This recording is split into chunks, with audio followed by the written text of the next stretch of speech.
আচ্ছা আচ্ছা। শিকার করার পর ওই খেল হয় না। আচ্ছা আচ্ছা। বন্দুকে গুলিতে টুস করে পরে মরে যায়। কিন্তু ফিশিং এখানে অনেক আগে সুনাম ছিল। জি, এখন কি সুনাম কি আছে? খুব সুনাম ছিল, বড় বড় মাছের জন্য সবাই সব শিকারীরা এখানে।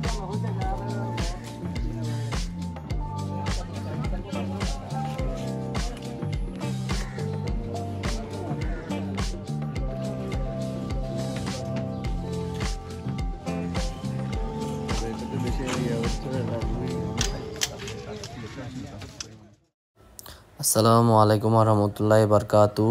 আজকে আমরা এসেছি হাজী চাঁদ তালুকদার পুকুর, প্রকাশে হাইজার পুকুর বলে। এটি হচ্ছে আপনার পুরান চাঁদগাঁ থানা। তো মোটামুটি এখানে সবাই ভালোই মোটামুটি মাছ পেয়েছে, সবাই মোটামুটি খুশি। তো আমরা পুরো ব্লগটি দেখব, আশা করি সবাই পুরো ব্লগটি দেখবেন আর আমাদেরকে ফলো করবেন যাতে আমরা আরও আগায় যেতে পারি, এই আশাবাদী রইল আপনাদের কাছে। আসসালামু আলাইকুম। ওয়ালাইকুম আসসালাম রাহমাতুল্লাহ। ভাইয়ার নাম? আমার নাম মুর্শেদ। মাশাআল্লাহ। ভাইয়া কোথেকে আসছেন? আমি আসলে প্রবাসী, আমার পাশের বাড়ি এখানে। আচ্ছা আচ্ছা। আমার বাড়ির নাম গোলামারি নাজির বাড়ি। আচ্ছা মাশাআল্লাহ। এখানে স্থানীয় প্রবাসী, এটা হলো আমার হবি আচ্ছা ফিশিং। আচ্ছা আচ্ছা। কেন হবি আপনি প্রশ্ন করতে পারেন? কেন হবি?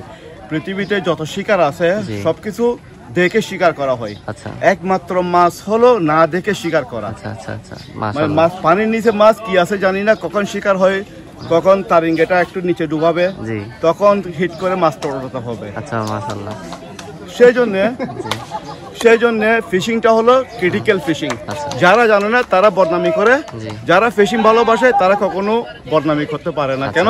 ফিশিং এর ইন্টারেস্টটা হলো সারা ইন্টারেস্টিং। ওই যে একটা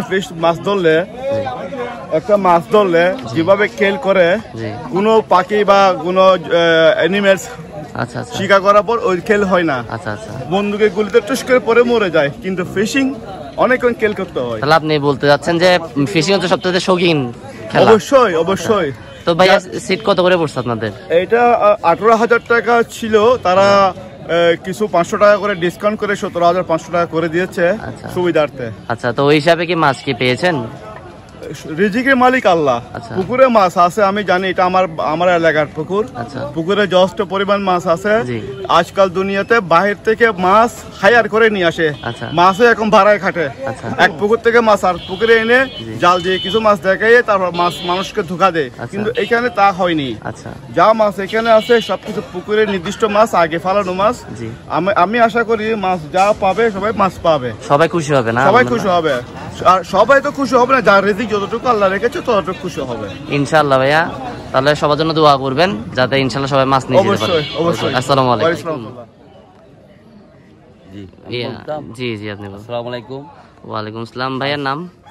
আমার নাম মোহাম্মদ সাহেবউদ্দিন সাহেব। মাশাআল্লাহ। ভাইয়া কি কমিটিতে আছেন? জি জি। আচ্ছা আচ্ছা। তো আপনারা সিট কত করে দিবেন? এটা 18,000 টাকা করে। 18,000 টাকা করে দিচ্ছেন না? তো ওই হিসাবে কি এখানে মাছ আছে? ইনশাআল্লাহ মাছ আছে, মাছ ধরবে, সবাই মাছ ধরতে পারবে। ওইটা ঐতিহ্যবাহী হাজ্জের পুকুর। জি। এখানে অনেক আগে সুনাম ছিল। জি। এখন কি সুনাম কি আছে? আছে। বড় বড় কাতালের সুনাম আছে। আচ্ছা আচ্ছা। ইনশাআল্লাহ আমরা যারা বসে প্রতিযোগিতা করতেছি সবাই ইনশাআল্লাহ কাতাল ধরতে পারবো, বড় বড় মাছ ধরতে পারবো। রাত্রে তো শুরু হয়েছে না? এটা রাত 10টার দিকে তো শুরু হয়েছে, লটারি হয়েছে, তারপর সবাই বসছে। ওই হিসাবে কি এখনো কি মাছ পেয়েছে? হ্যাঁ, অনেক সবাই মাছ পেয়েছে। সবাই মাছ পেয়েছে না? আলহামদুলিল্লাহ সবাই খুশি। জি জি। আচ্ছা আচ্ছা। তো সবার জন্য তাহলে দোয়া রইল। আসসালামু আলাইকুম। ফাদা হলে শুরু করা হচ্ছে।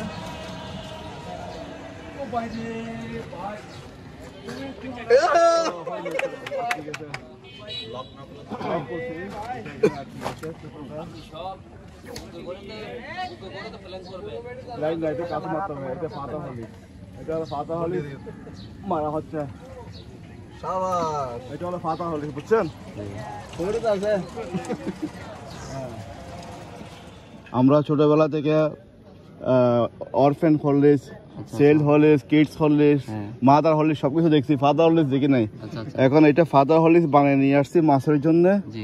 তো দেখি ফাদার হলিস, ফাদার ফিশ ধরতে পারে কিনা। আশা করি কি মাছ আছে এখানে?